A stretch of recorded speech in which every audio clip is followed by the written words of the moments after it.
How does a space advantage contribute to the initiative? Have you ever wondered how controlling more squares on the chessboard can change the game?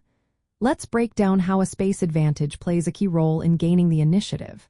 The initiative in chess is about making threats that your opponent must respond to. When you have a space advantage, you control more squares than your opponent, and this can significantly impact the flow of the game.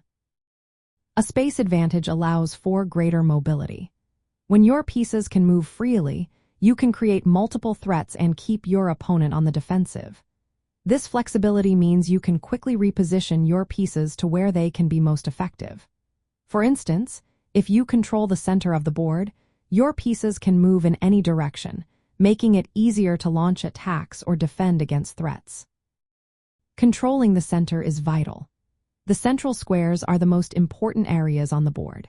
From here, your pieces can reach both sides of the board quickly. This central control not only enhances your mobility but also limits your opponent's options. When your opponent has fewer squares to move to, they are forced to react to your moves instead of creating their own strategies. Developing your pieces effectively is another benefit of having a space advantage. With more space, you can bring your pieces into play faster and position them in strong locations. This means you can attack more efficiently and defend your own pieces more effectively. When your pieces are well developed, they can work together to create threats that your opponent must deal with. Creating pressure is essential in chess. When you have a space advantage, you can exert pressure on your opponent's position.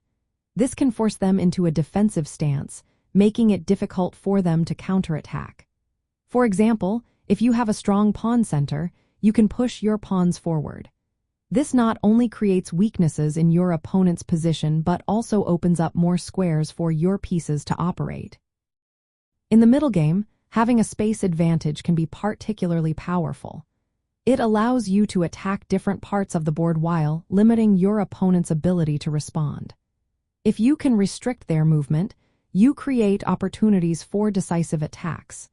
Using your pieces to blockade key squares or advancing pawns can lead to significant advantages. In summary, a space advantage is a powerful tool for gaining and maintaining the initiative in chess. It provides the mobility and flexibility needed to dictate the game and create threats that your opponent must address. By controlling more space, you can keep your opponent on the back foot and increase your chances of winning.